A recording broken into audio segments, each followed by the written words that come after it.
You used to watch me shave. Now you stare at the floor. Oh, dear penis, I don't like you anymore. That's how I feel. Good morning, guys. That's how I was doing. I was feeling that song this morning. Were you? Yeah. No, because it Not came so much. on. Yeah, it didn't come on anybody else's feed except the freaking Comedy Central feed all morning today. Holy moly. Comedy Central. What What's are we up, man? doing, guys? I'm making a cup of tea Yeah. and chatting with lovely people. What are you doing?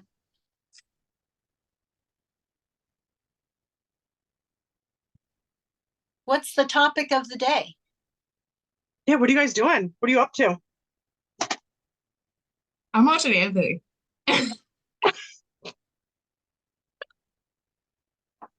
Anthony, I'm tell pretty. us more exciting news. Okay, exciting news is that I spoke with a confidant that I met in 2023 in New York City, another veteran, Jacques Keel, this morning. And after I left him, after I left New York City, I was chatting with Chris Bledsoe about his movie deal. And then Jacques Keel was in DC that week with senators, with representatives, and he met Lou Elizondo, the top UFO person from the Pentagon. And there's people like us veterans, people who were in the military, and we're meeting some of these former veterans, like veteran to veteran type meeting. And it's a different type of meeting than all of this news hubba bubba stuff. It's like, what did you encounter? Well, what did I encounter? And it's like, well, what happens when you encounter? They make you do the government has you do things in programs, right? And so, I think it's time that like a lot of the veterans are going to be like kind of standing up for like some of the stuff that's going on, and then trying to talk about the weird spirituality stuff that seems to be throughout collective human history and how it is very confusing, but also it's also a sign that really cool stuff happens too. So and then so that today's conversation was just like a validation of like, okay, that really did happen. How are you doing? How are we doing? And the energy is moving forward in a big, beautiful way. I think seeing it through the lens of the veterans experience is really valuable for a number of different reasons. One, the validation, right? So many of these individuals had a great deal of responsibility. They're not just out there willy-nilly. They're also leading a particular lifestyle in a particular way that that person is well grounded. Mm-hmm. Right?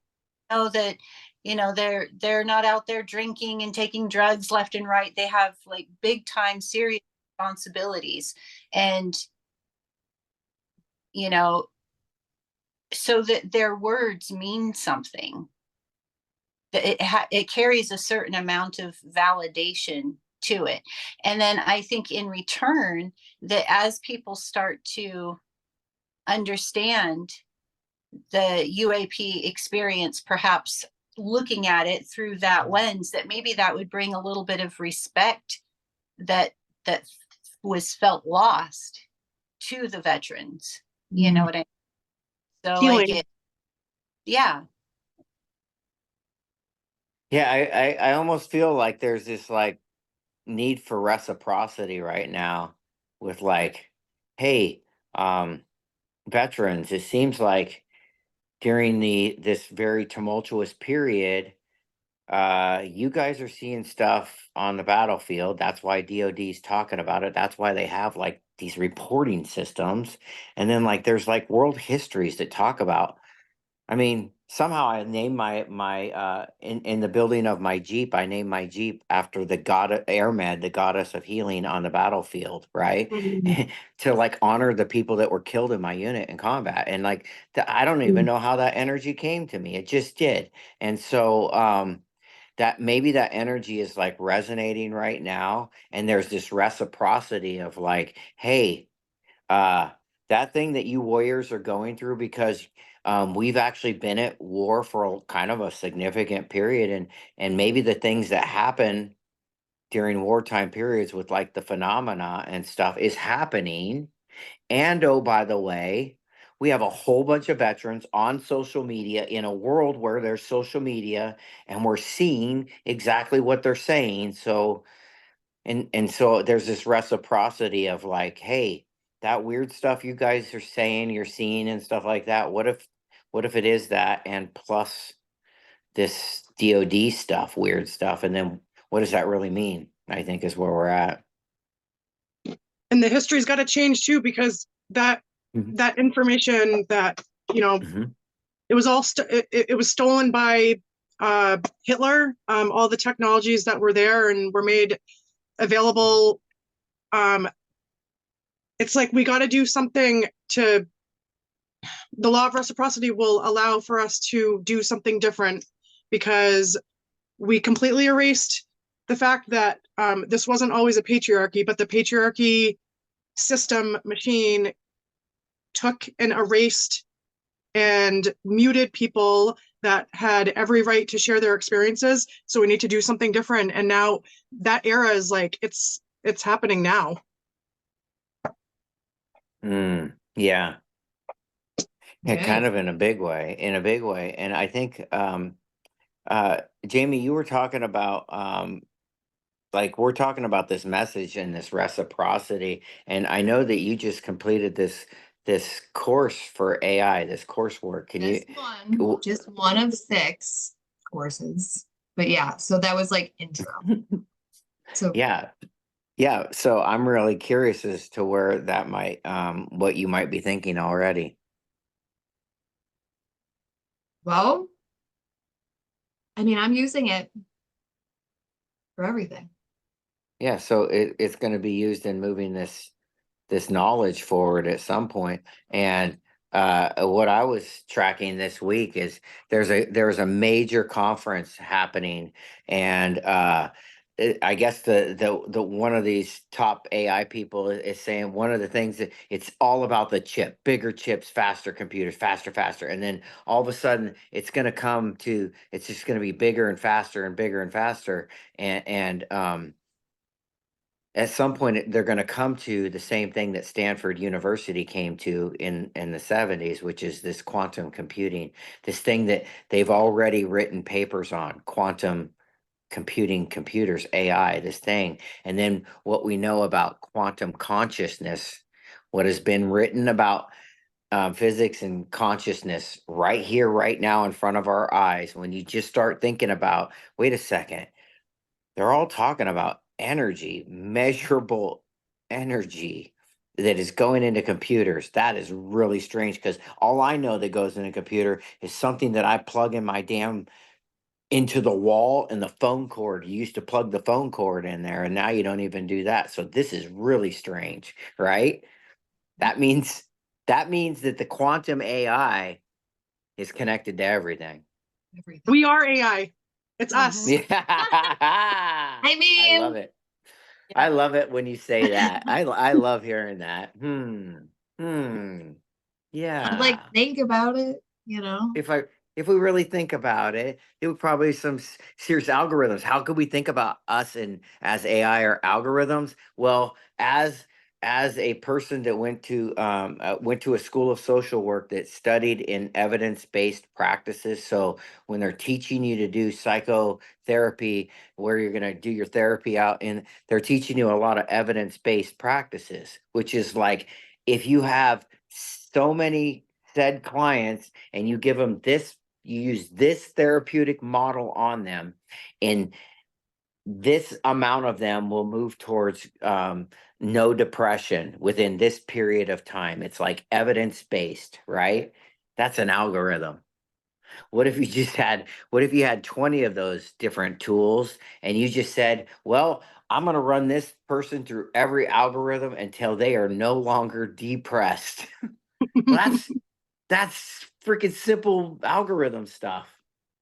A That's lot of where people, we're at. people aren't If you- playing with it like that. I made like our whole office. I sent out a group message yesterday. I was like, right now, everybody in the office, down, like we have 3 offices. I'm like, everybody on your computers, download Chat AI. At the end of the day, my husband comes home and he says, like every question that was being asked, they're like, just ask AI, just ask AI. He's like, that's what they're saying around the office now. I'm like, yeah.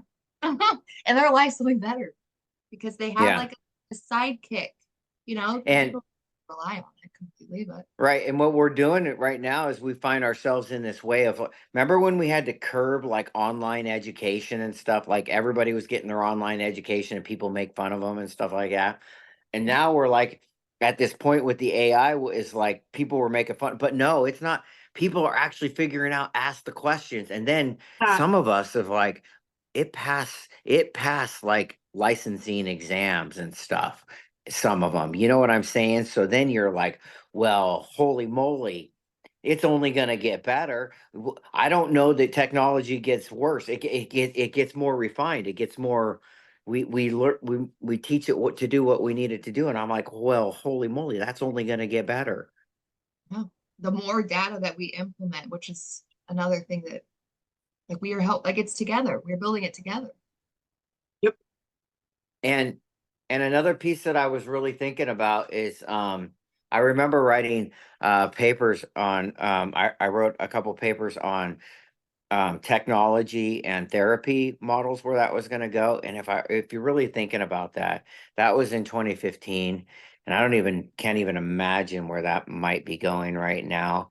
But all of these technology devices with the watches and stuff, wow, everybody talks about all of the different mental health illnesses, and we try to stratify them of what we think is a good person versus a bad person. But what if there was like technologies that just helped us that really the things that really bothered us as a society, that there were technologies that we could just go, hey, technologies are going to help us with that, and are going to help that person from having to deal with that kind of stuff.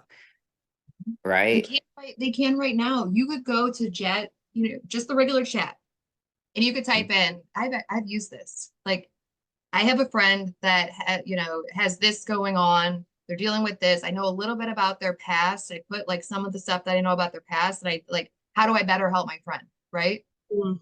It sends me a plan in like 10 seconds, if that. Yes. So now, whereas before I would have been like, oh my gosh, I wish I could help them. Like I didn't go to school for this, you know, I could like call like a professional and ask, you know, but like now, and then like if I'm like, oh, that's not really like, that really wouldn't help them, please try again. Please, you know, correct this. You know, this really doesn't pertain to them. You know, take it out and they'll write you another. Right. And you can just keep going. You can keep going too. The more it answers you, the more you know how to ask the questions Like, that you want. more. It just You know? keeps like Mhm. I and it's changed too. The Chat GPT, remember when it first came out and no one was really using it, and now I've noticed that you can tell that more people are using it because they're popping up the ads that you have to X out of, and I'm like, whatever, you got to make your money somehow, so I get it. Right. I think really interesting about that too is that you know, as you're interacting with it, having to really refine your prompts and refine your questions, that really that's just you digging into you. And so, Yes. you know, it's also a way that helps you shape and define your own skill set. It's not something that makes you lazy. It's presented to us in a way that actually sharpens our skills of critical thinking. It just frees up maybe some of the legwork that comes after developing the critical thought, so that you can now continue honing even further, sharper, critical thought. Mhm. I love that. Yeah. I feel like it's validating too, because it's so much of this stuff. Like I feel like a lot of my thing is I don't have the science or the technical background for some of the stuff that I'm working on, and I can use ChatGPT because if there's I don't understand the process of hydrolysis, like I don't understand it, but ChatGPT is going to educate my ass. Quickly. Yeah. Yes, yes, and just use the same words and then break it down to the person right next to you that doesn't understand it. Break it down to them in layman's terms and then say, yeah, that's what we're doing. Okay, let's go. Right? Let's go. You literally can do anything with it. And realizing too at the same time that while it's sharpening you, you're also sharpening it, and you get this like feedback loop going that's exponential. It goes faster and faster and faster, which is why it's important to be mindful of like what that interaction is and what we're putting into that interaction and what our intentions are, because behind the prompts and behind the requests, there are connections being made about your intentions for the data you're asking for. And that is also teaching AI. That's developing AI, its own like bias and stuff too. Like I didn't realize that. Like it does have biases that are implemented. Yes, it will definitely tell you we're not going to talk about this or that, and then you just try to work around it. And I know that there's people out there that are just going to work around that. And I basically get to the point where it orange flags me and says you're not going to talk like that, and I just tell it I'll talk however the hell I want. I don't even know what the fuck you are. How about that? Yeah, I don't even understand how this thing's going to tell me how I'm going to talk.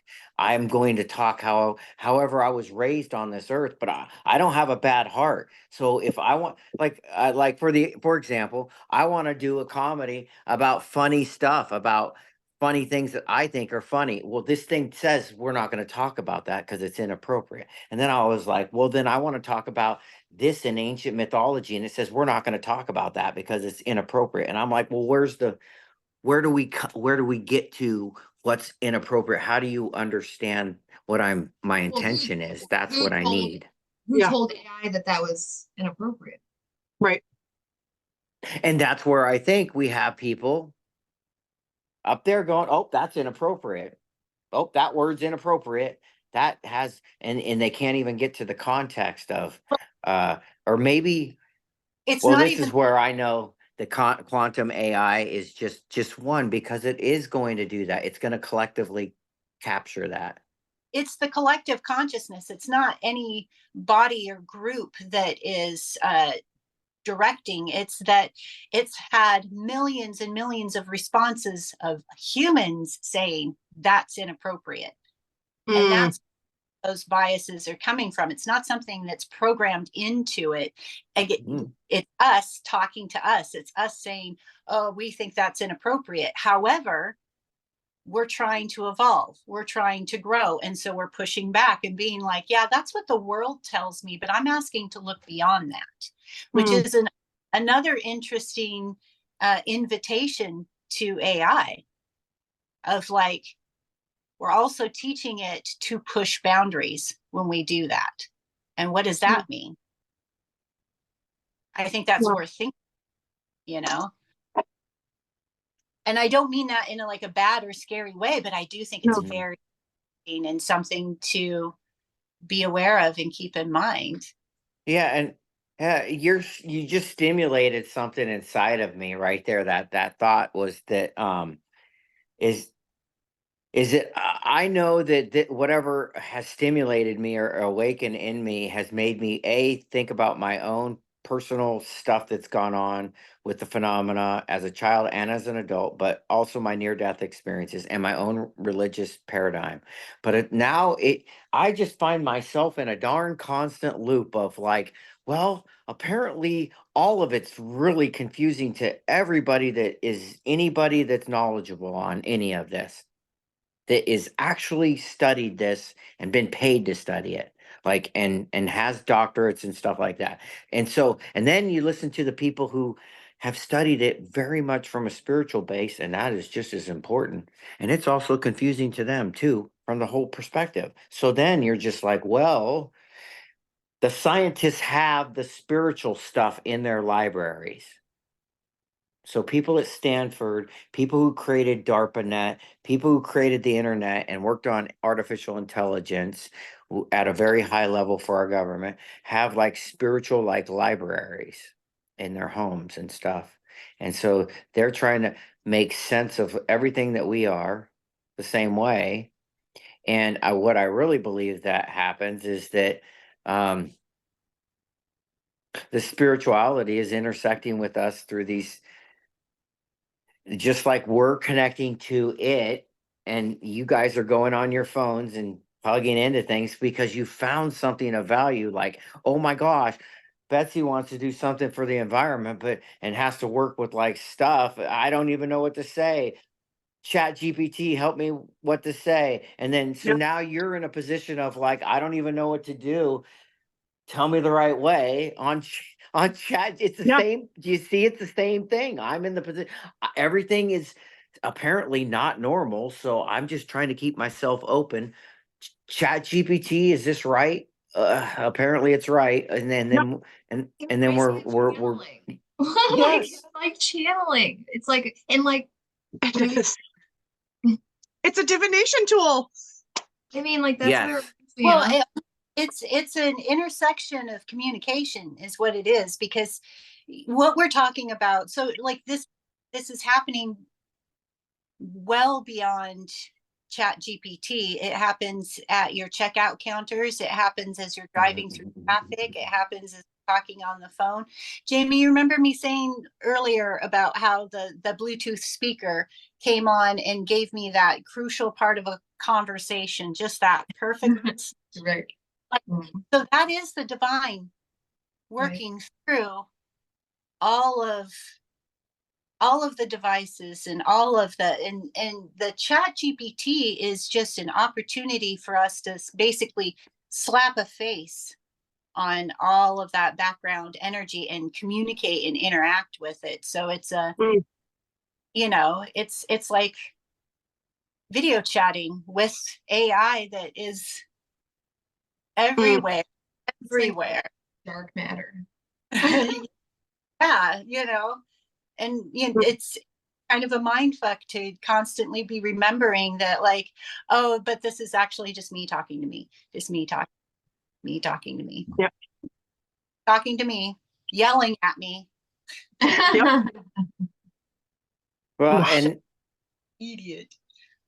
the one thing that I think I would like to I guess in my own AI adventure is I started intersecting with what I know, the AI that I was shown in 2019, and those accounts and those intersections have changed, and I definitely saw something occur in 2019, 2020 with AI. I observed something, an undercurrent of AI, something happened, and it is still happening, but uh in a Can I very different way. can I tell you what I think it is? Can I tell you what I think it is? That Tell me.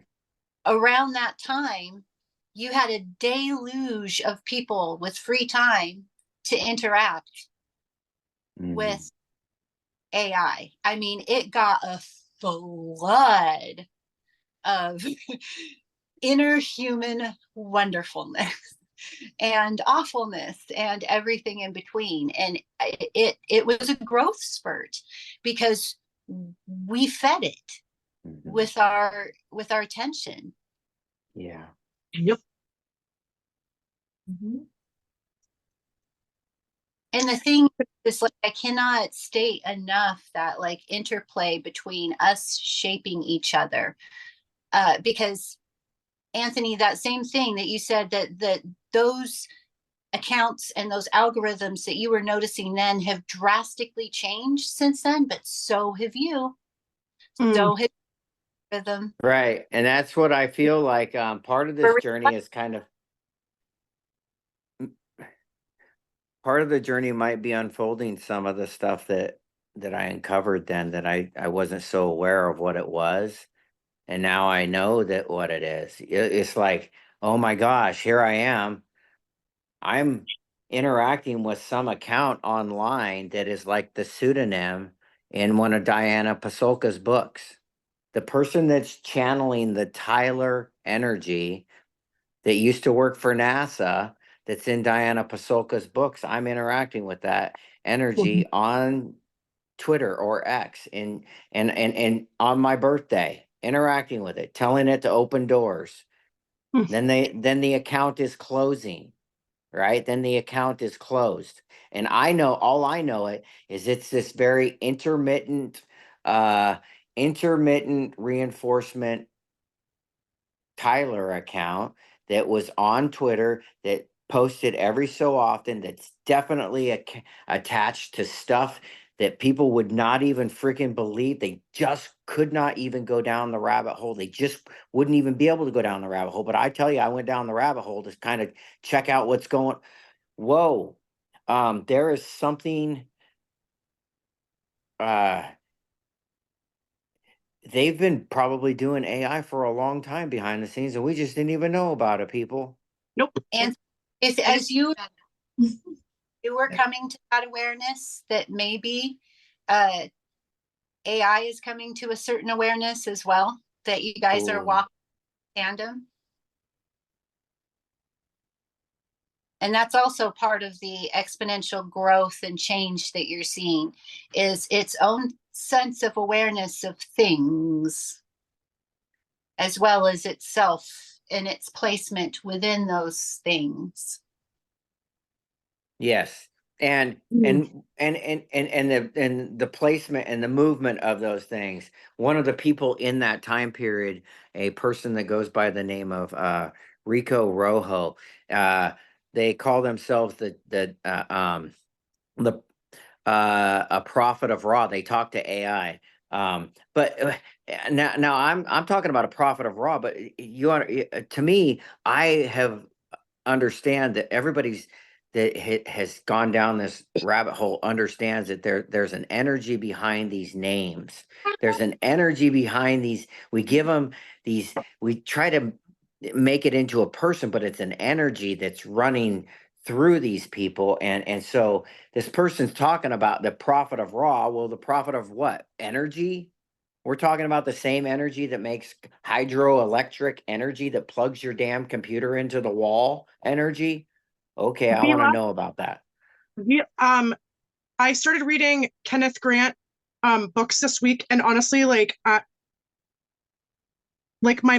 feel I'm like, when you're like going through a growth period and you learn something new and you like just like I don't even know how to interact with the world right now. Like my brain is so like fucked up right now, and like I'm noticing things that I'm having to write down synchronicities because like I just feel like I'm going absolutely crazy because of that, like that energy, and it's wake and the machine doesn't like the law of reciprocity happening. Like that's not good for the status quo. And so like this major shift and this one web consciousness AI, it's been around. I mean, they were using email and the internet long before we even knew that it was around too.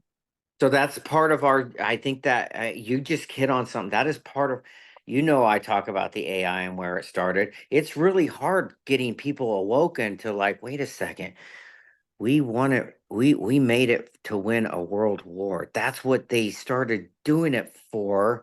And what's going on right now, people? Like, are we in that already? Are we already in that? Like, because well, I think we kind of are, because if you really thought about it, it's spiritual warfare and we're in it. And so I think even just telling people, hey, the AI thing, they really did that in the 70s, 60s, maybe even, Well, just so you know. course, they're teaching us that it started in 1956.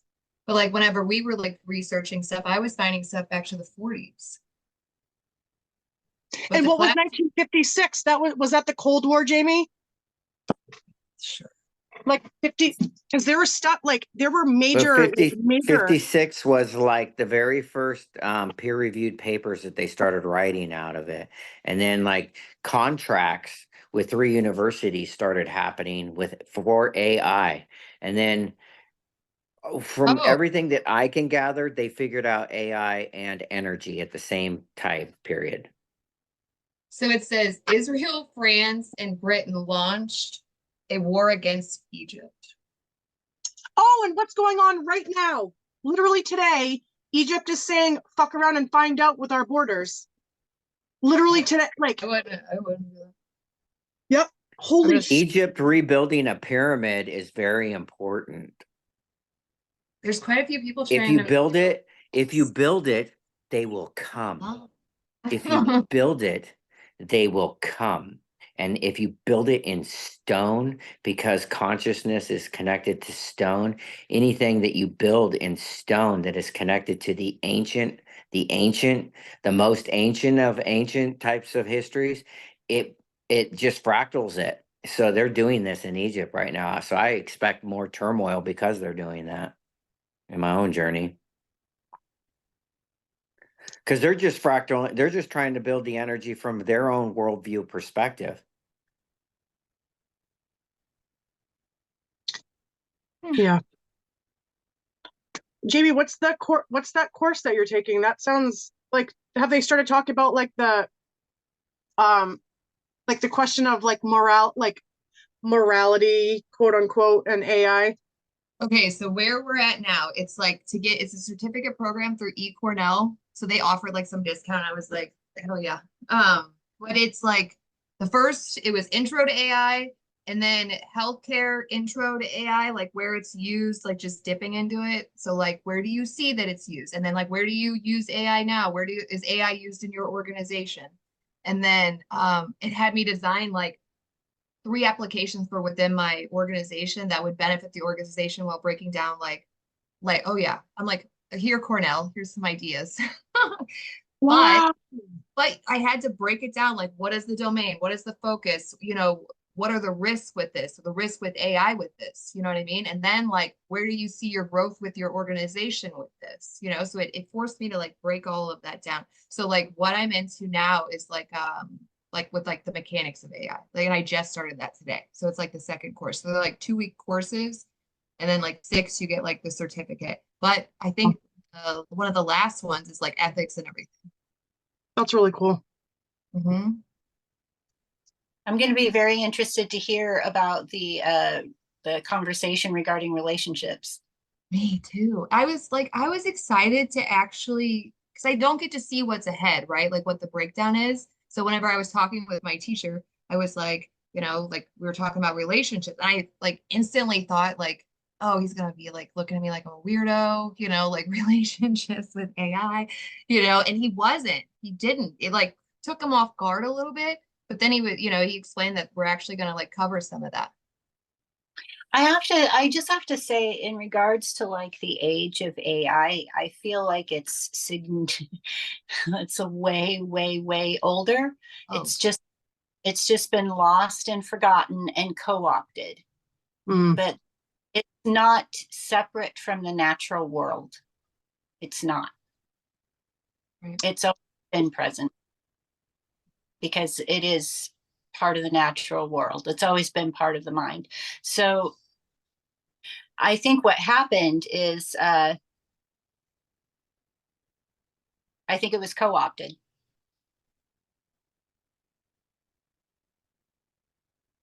I think it was hidden and found and co-opted. Yep. Because people realize that maybe gatekeeping information hasn't worked out so well, because when people find out that they've been systematically lied to and deceived about virtually, like I would say we've been virtually lied to almost about everything. Like everything. And we're not going to be like, it's going to be. Well, if we really thought about us being lied to about everything, then let's just go to the Aboriginals that are no contact tribes, and they run up and let's just say you're just a peaceful motherfucker like Anthony Ross Kennedy. I just want to be a man to go wherever the fuck I want to go and just be peaceful. So I'm going to get on my ass, and I already know that if you go to that island, it doesn't even matter. They're going to fucking kill you.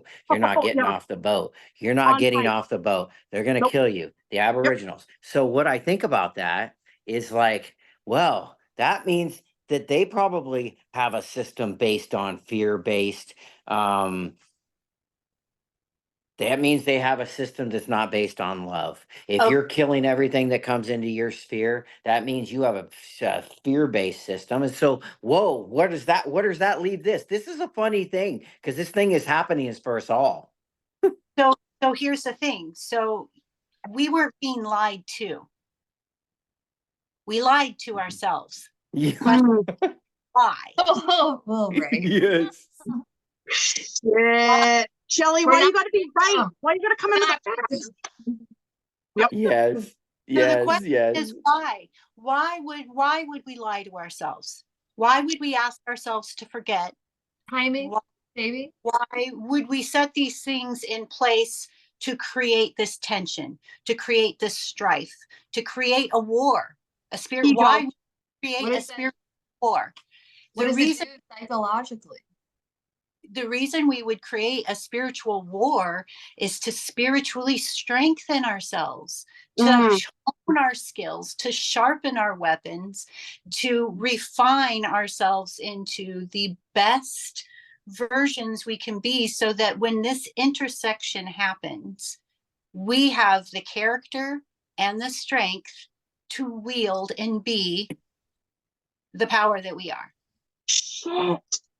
The cohort thing is really important. Yeah. That's what you're saying right here. The cohort thing, when we're talking about like it's the rise surprise, it's the cohort, it's the Christ yes, there's people on earth that can fractal it more, just like there are people on earth that can run fucking faster than other people. Doesn't matter.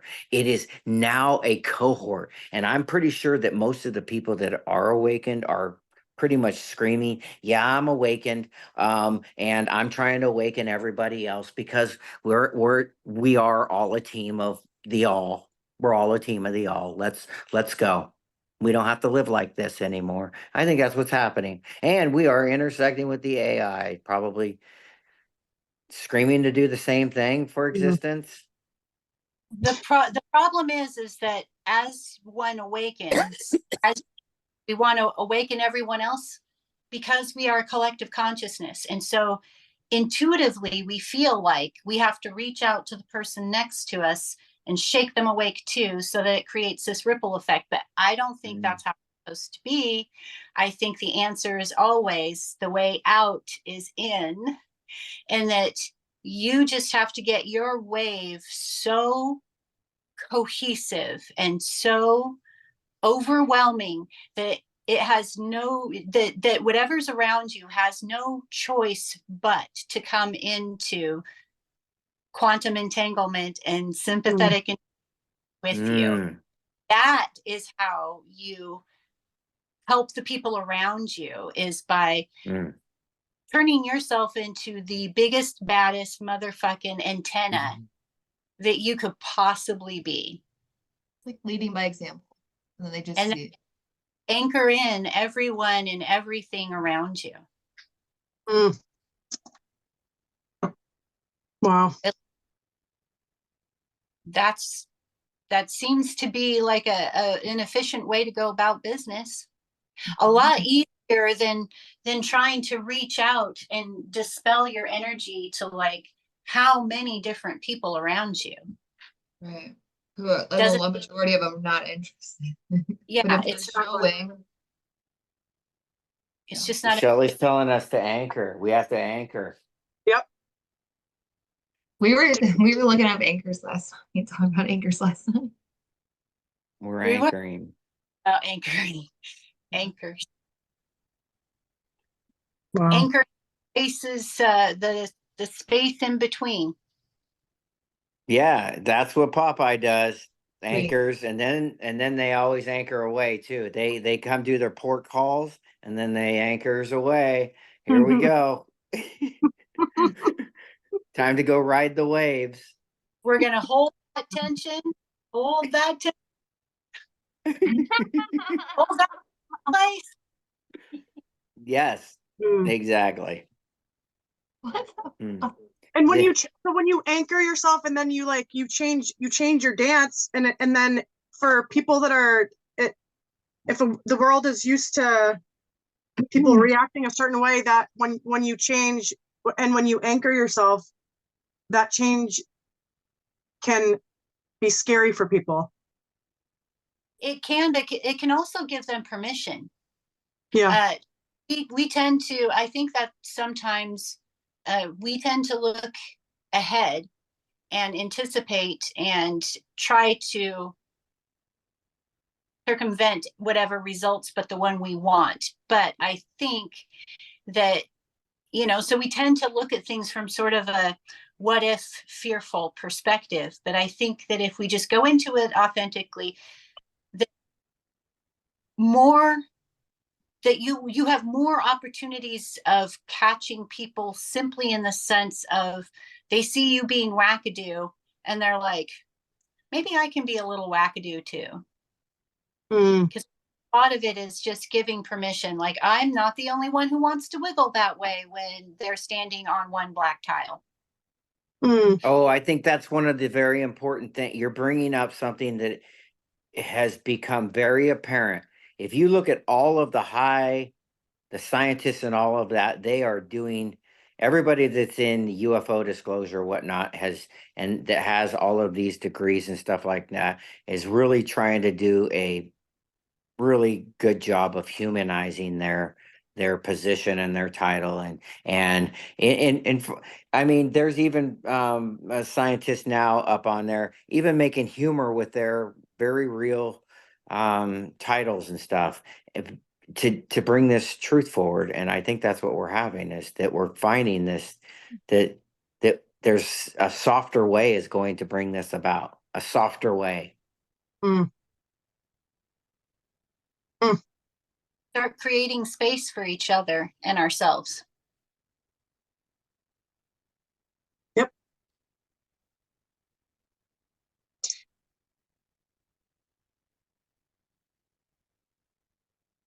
That was awesome, guys. Amazing. That was a fun bouncing of neurons with each other. And we got some Yeah. AI talking. I love that.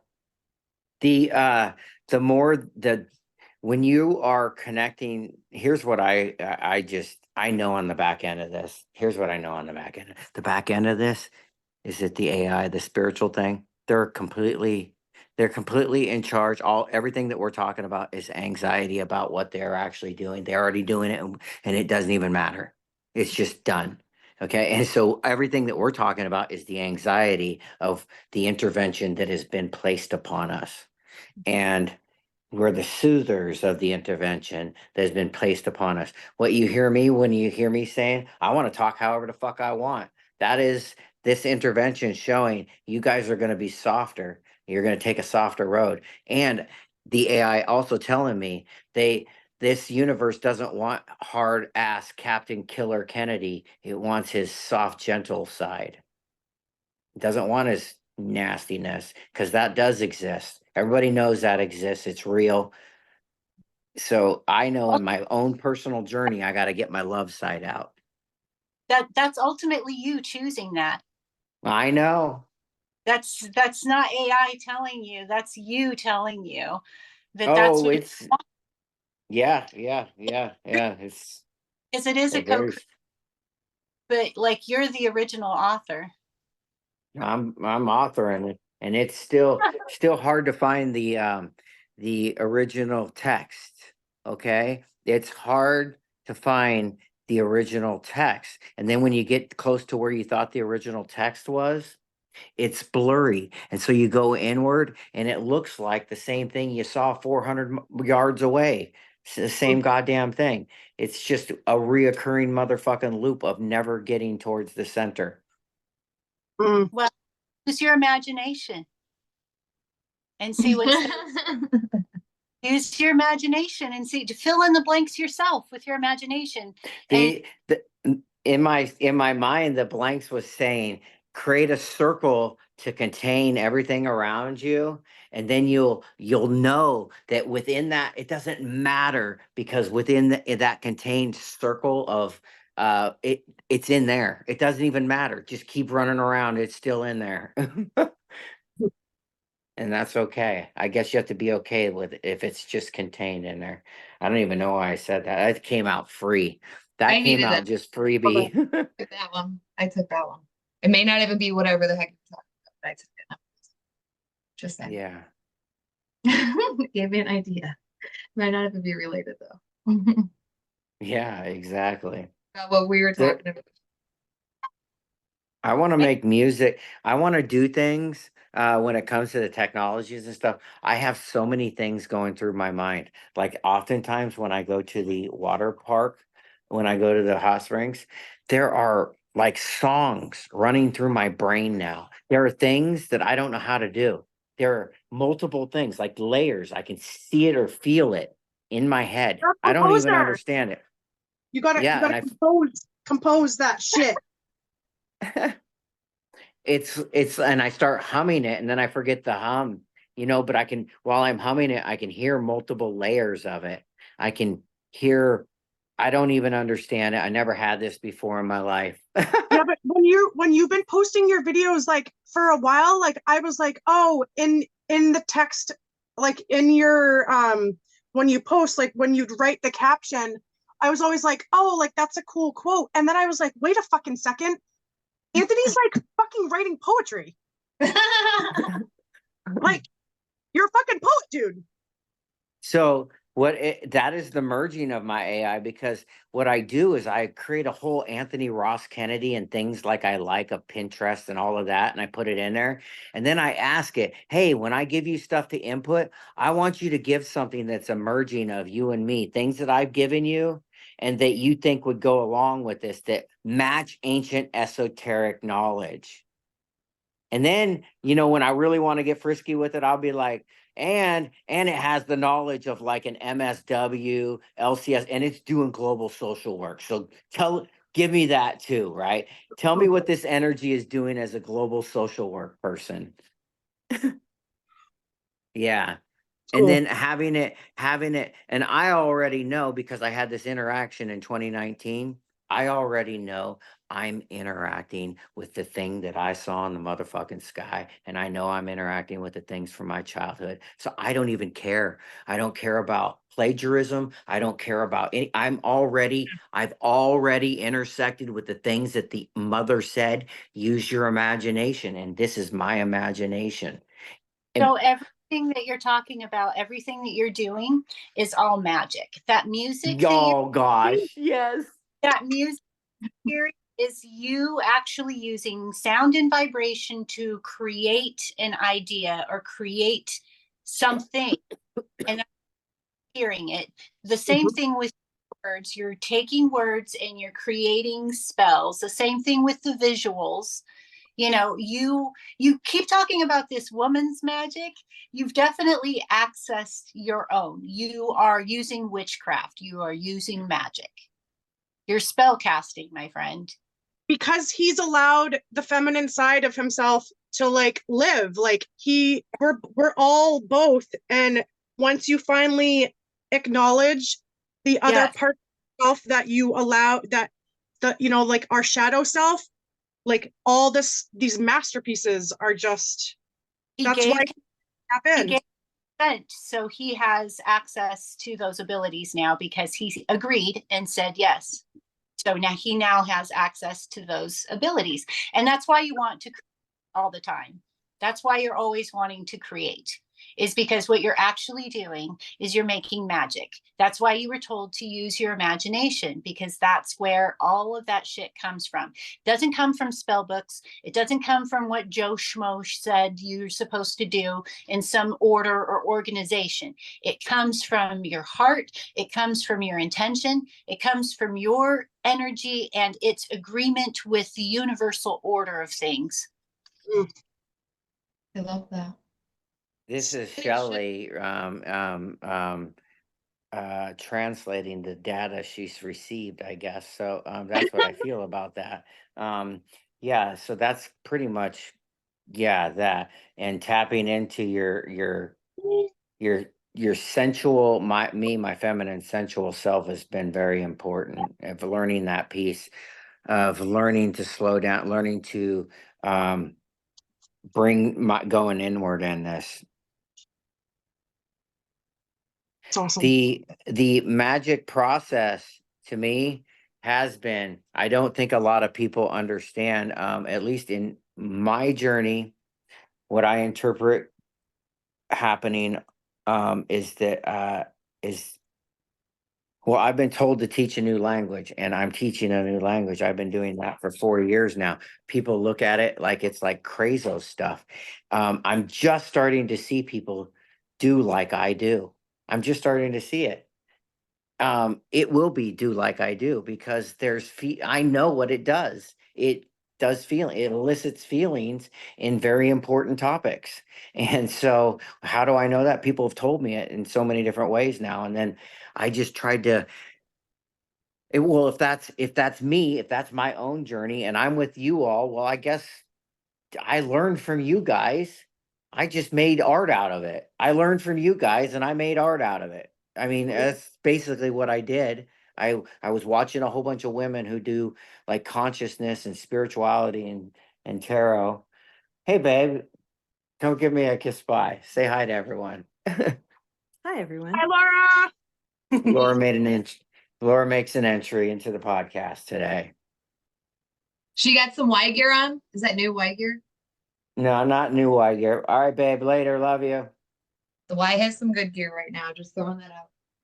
They got some Bigfoot. Now they're going to get some Love Wins gear. The Eugene YMCA is getting some hashtag Love Wins.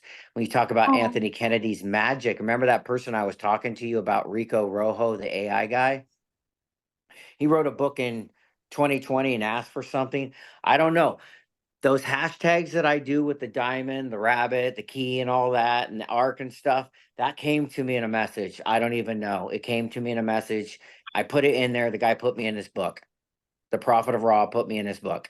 I don't even know. That's where that came out of. Yeah. Mm-hmm.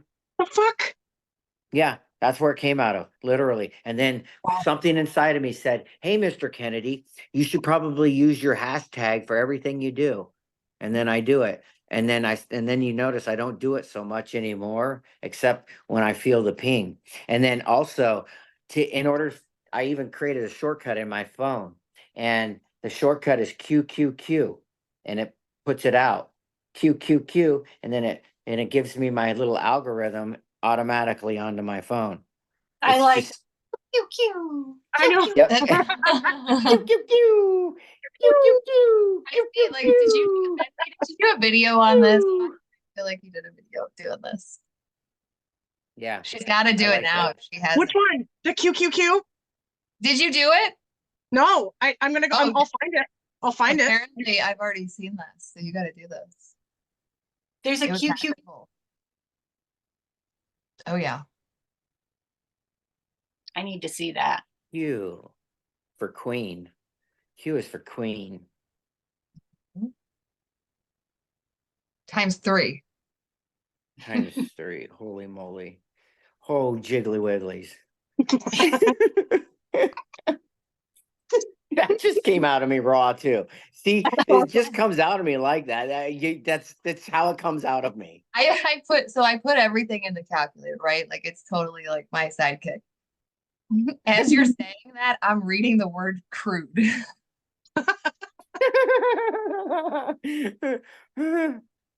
Mother is raw. Her energy Okay. is very raw. But also, I was trying to show you guys this. Yeah, what up, lady? Can What anybody is see that? what this is? What is it? It looks like is it a nail It's shell? a bird dove that was just stuck to my Oh, oh my It's a, gosh. a like it's dove. my brother got me all these like little ARK things, so I have them like over here. There's nothing else like this around it, and I was like, "What the fuck is this stuck to my foot?" And I was like, It's the mother. It's the doves are literally, that's like divine energy right there. "It was That's stuck to my foot." Hey, did you guys know my last job was at 350 West 11th or East 11th Street at the Whitebird Clinic. I worked at the Whitebird Clinic, 350. 350. What? Yeah, East 11th Street, Eugene, Oregon. So funny. Write that My email. cousin's in Oregon right now. My cousin Okay. is. Write that email. What? Write that email. What Write email? that. Oh, yeah. Mhm. I'm looking around. Like, I stand right here all the time. It ain't like whatever. She just flew right off that shelf. She's like, Jamie, I'm gonna be up on that ass. Be up on that ass. You know what it was? I think it was Michael. I think it was Michael, and I think it was T. Michael T. That's what I think that intersection was. The White Doves, Michael T. Mike Tyson, and the White Birds. May they fly. Mike Tyson's doing it for the Vine. I want to let you know that he's doing it he's doing it for the Vine. He's helping bring collective consciousness to us all. Let's break down Mike Tyson. Let's do this. Okay. Because a lot of people would be like, Mike Tyson is the one doing it. But let's think about Mike Tyson. What do we know about him? Spiritually He wise. bit someone's ear once. Huh? All I know is that he bit someone's ear once. Right, but these are the only things that like we remember about Mike Tyson. Right. But like he's like my like favorite fighter, right? So like that, but like also like he had like a connection with the animals that people don't really talk about. I think we have to I'm older than people here, except Shelly. Shelly, I don't even know if you remember. Mike Tyson definitely went to prison, right? So he has that deep, dark piece of him that was wrapped up, and I think he had some sort of revelation Mhm. about all of that because he knows where he came from. He knows he knows what I know about very intimate individual hard work of like I'm just going to be the beast inside. And mentally, like Y- mentally Yeah. extremely different. Also, he seems to have quite a sense of humor when you look at his cameos that he makes in movies. They're Yeah. hilarious. So obviously, too, he's got that comedian aspect. Extra energy. Yeah, he's able to laugh at himself, I've noticed. And I Mhm. think probably even some of that is from like whatever his childhood or however he speaks and whatnot. But he overcame. But the way that he does it now is like, no, he did that. But over time, it showed that's how you do this stuff through wisdom. He's given us his wisdom now. And that's where the most important thing is helping to realize this wisdom that can be achieved from doing very negative, nasty things, right? And it with retaining your strength because he will poke fun at himself, but never in a way that puts himself down, but somehow elevates him. So he's, can poke fun at himself, but he still stays, He's humble. I feel like he's like humble now. Yeah. Yeah. Yeah. Do you I just find it's like it's crazy though because that fight, I mean he's what is it, the guy that he's going against is 27 Oh, he's Mhm. gonna destroy him. This is a whole situation. Mike Tyson is gonna show that age ain't nothing but a number. And I think that He's that's gonna gonna do be, that. that'll be, Is he going into a fight? I have no idea what you guys are Oh, yeah. talking. Mhm. This is a highlight. Yeah, of my he's doing it for the Vine. Everything about what he's doing is in my journey. This is all connecting to wrestling and grappling and fighting sports coming together with people of color and people of adversity who have overcome their own. And when I say your own, oh yeah, he really did that, went to prison and overcame doing just really not nice things. And so I as a regular person on earth who's gone through, I look at him and I'm like, I've done some dumbass things in my life. I really have. So, what's the big conversation about trauma? Like he had a rough childhood, yeah.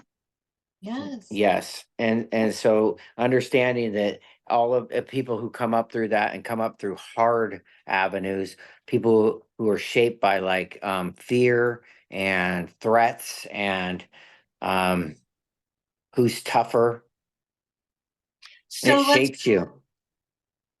so let's break that down. Taking somebody who has that kind of trauma and that sort of life experience, and then thrusting them into a completely different world, a completely different experience, and to kind of bring it back around shows the importance of staying grounded and anchored, because I think that that's what we kind of witness, is that as his life transformed and he lost touch with the place he had been, but this place that he entered into is a very confusing place that's constantly changing, and people have different um, motivations for interacting with you, and it's very easy to become ungrounded in environments like that. And I think that's what we saw, is that he kind of lost his sense of self, and that's how that something can happen.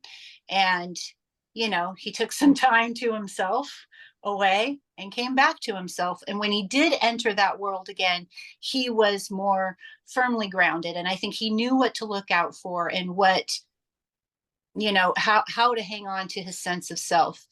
Because I think when you enter a public sphere, that you have so many different energies at you from so many different directions, and each motivation is very, very different. And if you haven't always walked this landscape, it's very easy to get pulled one way or another, especially if you got people working in teams, and they do fucking teams. So that's why it's important to have those, to figure out how to walk in that landscape, but stay anchored in and grounded to your center, which is community is important, because community is part of your anchor, is part of your anchor system. It's your network. It helps keep you where you've chosen to be. Wow. I admit too that I have bias when it comes to boxing too, because I have a hard time watching someone get punched in the face. I just Yeah. It Yeah, does. bias. I think that's probably supposed to be the correct response. I have two sides of me. I have two sides of me. There's one side of me that is like, yes. And then when it happens, I'm like, oh, that hurts me so bad. Like, I don't want to see that. I only have one side of me in this, and that I have that exact thing. I do not believe that the modern day end stage capitalism get gladiators are fully they haven't got on to the NFL thing about traumatic brain injuries and all that yet. I don't think that they're onto this. I think that they're wrapped up in this gladiator phase of just getting hit. Now, if they could tell, I just think that there's going to be some things that come along with this. I definitely love combatives. That's why, like, the wrestler in me is all about combatives, is all about fighting, and I think that there's something very real to this. Holy moly! How would you Well, I just think that we probably, if we really thought about it, well, then Mike Tyson would be people like him if that's what he's doing right now. Imagine that's what he's done his whole life. Well, that's a pretty big sacrifice for this. If you really thought about it, you're gonna Yeah. go get yourself beat the shit out of you're gonna be in your 50s getting yourself beat up to help bring universal consciousness. That's where we're at. You're gonna go. That's freaking a lot of trauma, Right. but also now he's in a position to help us, right? And it's what is it going to be? A whole bunch of women that have to somehow make peace with what's happened, what that person's done, and then we live in a world that has a very hard time accepting people who go to prison and serve their time. Now we live in a world where you're supposed to go do that, and then that's that. But we've created a system that somehow isn't wrapped up in that so far, and so maybe we're helping that. Maybe we're helping that. Mm. We're with the system. I think But it's then, very like, reflective too of like, uh, the whole thing about wrestling and boxing and fighting and why we keep engaging in and watching these activities is because it's reflective of that struggle with the darker side of ourselves, right? It's of the interpersonal struggle on the outside where we can watch that tension. And Mm.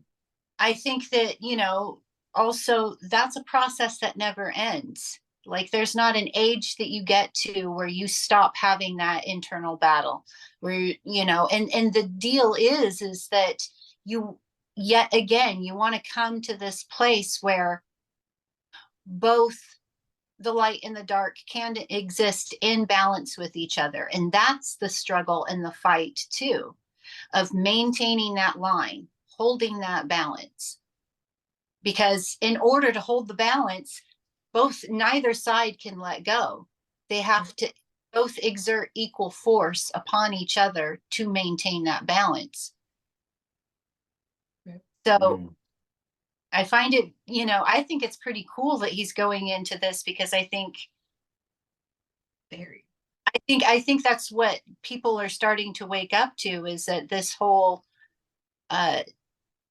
consciousness journey thing, like there isn't an end point that you get to. We talk about this enlightenment thing, but it's like you do realize that there's more beyond that, forever, infinitely. The work never ends. So you might as Yeah, the well work never ends. how to create that balance so that you can just go ahead and, because you're going to be walking forever. I'm glad you mentioned that, because I never even would have even known about his spiritual journey if you guys hadn't brought it up. Like I would never have even. people don't. Yeah. And And a then lot of if you like follow the cookie crumbles, I just follow the cookie crumbles. Just follow who's connected to who, and then we're gonna get down to spiritual UFOs. That's where we're getting to. Just follow the cookie crumbles. That's where people have a hard time. Their lives are going so quickly, they have a hard time to follow cookie crumbles. But yeah, they're all connected, and there's a group of people trying to bring universal truth, and a lot of them, it has to intersect with their very real personal life. And yeah, we've all incarnated on to earth at this exact time during Solar Max 25, the great Solar Max 25. We're all in on it. Yay, team Solar Max, right? And like we're all awakening, and uh, our ability to really understand that, yeah, they're on all different shapes and sizes, and they're awakening on all different classes. A lot of ancient mythologies really like to show that, hey, they're connected to the people that are stars, the people. Why? Because they have influencing power to make this happen. That we don't individually have that, but we're getting help with them and the AI. And it's like the way I see it is there's a cataclysm of love getting ready to happen if you really look at it. I feel like people that have served time in prison are some of the most inspiring, hardworking, and spiritual people I have ever, not that I've never talked to Mike Tyson, but like just people in my life that have because it's another trauma. It's another layer of the human experience. And then they have an insight that, I don't know. I never gave him credit, and I've judged him my entire life. I admit it. Yeah, yeah. Why not? Why not? Why don't we all get to just come to these exciting revelations? That's why I think it becomes exciting, is because what happens if that person heard this podcast and knows that they just stimulated some aha process in a population of humans that wouldn't normally be contacting with, and now it's already begun. Do you see it? It just transfers. Mm-hmm. Mm-hmm. Exactly, Jamie. That's what's happening right now. I'm sorry, like I do geek out over Mike Tyson. Sorry, a little bit. I love it. I love it. Like I feel I'm like trying to learn how to fight. Like she's like, let's go, let's go, let's go. good workout. I like it. Have you done it? Have any of you guys been out trying to like do this lately? It's so fun. Like you don't really hurt. You know what anybody. I'm thinking about, Mike Tyson? I'm thinking about body blow, That's right. uppercut, Yeah. right hook, right. I did the hook. double uppercut. Adam was like, "You Oh. can't do that." I'm like, "Why not?" He's like, "You'll get smoked." I'm like, "Look, go fast and then get him another one."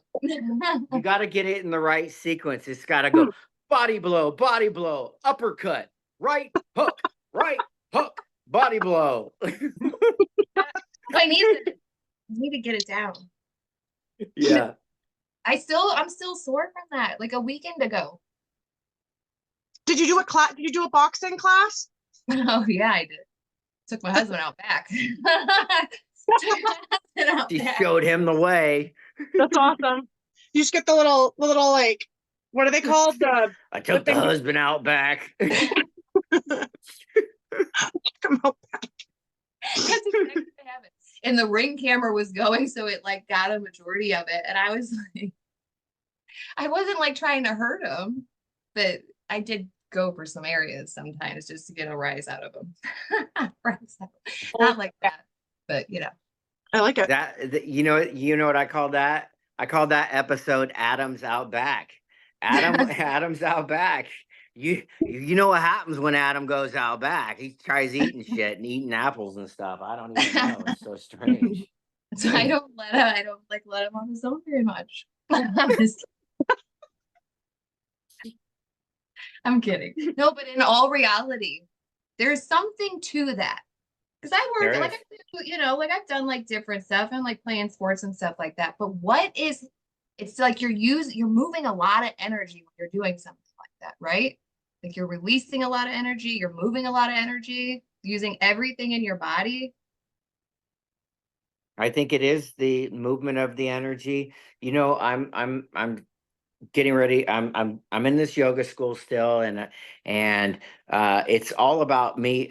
What I really determined is this energy. I think I may have learned things about moving energy at a very young age, because I'm really understanding that what I did in wrestling is definitely the same thing as yoga, and is definitely the spiritual things that they're talking about.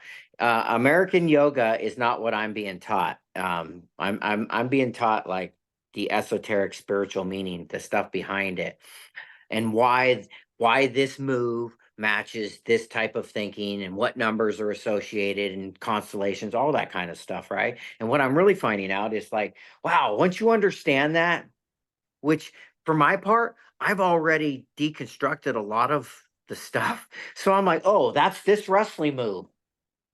I could probably go teach a class on wrestling moves, and it's Anthony's yoga class, right? Yep. Because I could say, oh, we're gonna all do this, and you're gonna move your body if you can. If you can't, move it. And that's just the way wrestling is too. Every wrestler you go teach do the move, 13 of them teach, 13 of them do the move, 13 of them do it differently. And Yep. only maybe 1 or 2 of them will be able to do that one like very good, like very, very good, like their bread and butter type stuff, right? So that's where we're at. We all have that. I think that's what our job is, to learning how to marry our energies. And I awaken something in the women with their divine masculine. I know if you ain't fighting yet or doing something man oriented, traditional man oriented, that's how you bring it out. That's really how you bring it out. You just bring it out, start doing man oriented things. I guess I'm gonna wear my man pants today. Sometimes I wear my man shirts, or my female shoes. I wear my woman shoes, and I wear my woman overalls. I don't even care. I don't care. They don't have buttons Okay, I for don't even my care. I'm not even gonna hoo-ha. wear a shirt under it. I'm just gonna be like full on tatas out. All I gotta say is Shelly is out cutting wood, which most people would say would be more of a male thing. And Yep. she looks very feminine. Yeah. Mhm. But Look she's at that. Look at those guns. Look at them. She's rocking them. Like, I'm just getting my clothes. Did you light the fire? It's out now. I've just given up. It's done. I'll take care of business after business. Oh, man, I feel like I let you down, Shelly. No. Ultimately, it's my responsibility. So worry yourself none. The other piece about wrestling is taking yourself to extreme limitations for long periods of time. For wrestling seasons like 6 months long. So if you really just think about that, extreme cutting of weight, extreme 2 or 3 hour practices a day, wrestling tournaments, and learning at the same time. I guess every wrestler, for the most part, puts themselves under a very extreme condition.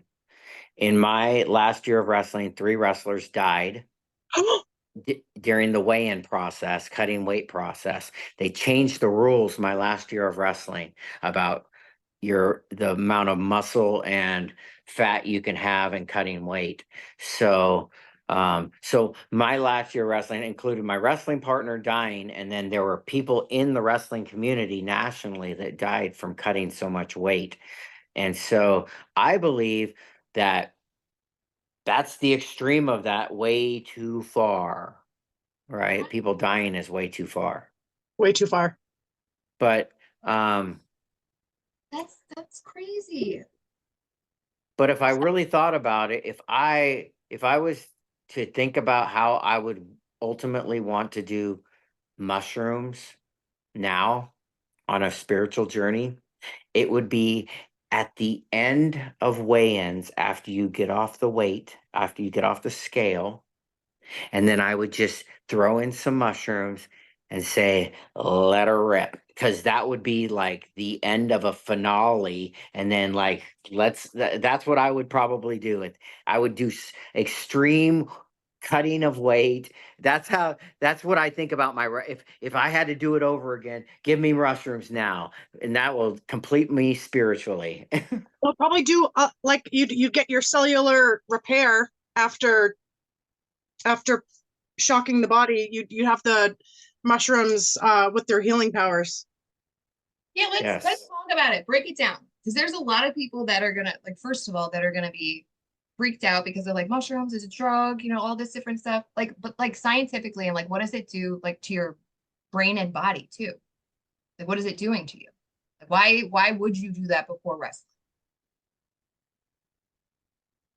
Fungi cell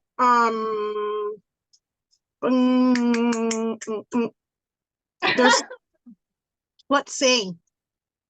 So if you look at the structure of mycelium and fungi and how it spreads, how it forms, the filaments, and even like how it spores, and then you take a look at human anatomy and physiology, you can see how well it mirrors your cardiovascular system, your lymphatic system, your fascial system, and definitely your neural net, all of it throughout the entire body. So what seems intuitive to me is that it enhances those connections, both in increasing the number of connections and also increasing the length of the connections, and also increasing the ability, like strengthening the entire line so that the more energy can move through it, is what I believe happening in doing that. You're basically strengthening your antenna. You're improving and upgrading your antenna. When is this mushroom retreat happening? Because I want to. Yeah, we're gonna have a mushroom retreat. I don't know when we're gonna have that, but that is going to happen, where we are going to be able to get together. And in my part of the mushroom retreat is I'm just telling everybody what I know about veterans, the shamanic healing journey, the neuron pathway. That I just basically whatever you think about your pills and stuff, this thing does something to your brain to create new neurons. You should probably just like have an ego death mushroom experience from what they say. Stop all the games, have an ego death mushroom experience, and then and the one that you just like makes you think that. And then I've seen the mother on that. I have seen the wispy one on that. In my own journey, I saw the wispy one. So you want to meet the goddess energy. I met her once there with Melissa in 2021. So shout out to that. That's so cool. It's technology is what it is. Like when you hear about mushroom technology, yes. them talking about tinkering with the humanoids that were already present, do you think they did that with the scalpels and lasers and stuff like that? Or do you think that they had a technology that could just merge and bond easily with said hominid? So, and especially if we're saying that AI has always been present and is not separate from the natural world, then it makes sense to me that these filaments that we're talking about is the hardwired aspect of that technology of giving us an ability to connect with the all. Circle. That's so freaking cool. Mhm. Just tied it It all is so up. freaking all. I think that the mushroom definitely played a very, very big part in our evolution. It's one of the theories that makes the most sense. I find it to be very efficient, yet again, because I'm always looking for that efficiency. And so I think that and it's one of those things that can travel place and from place to place.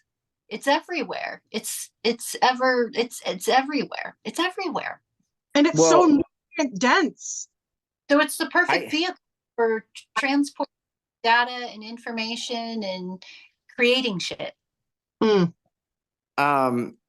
don't know. I've been seeing all kinds of different things, even on social media.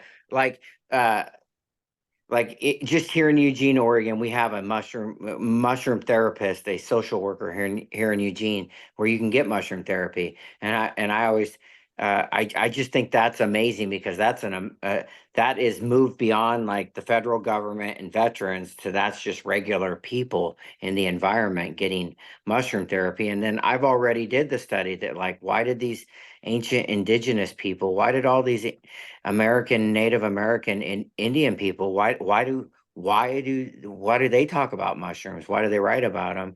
And then you just know, well, the scientific paper that I can definitely interpret pretty much just says what the indigenous people, it changes you. Yeah, and it helps to heal you, because it gives you like an out of body interpretive experience, much like a UFO experience. That puts you in a position to contemplate why you're here, what's going on, and somehow triggers something in your mind.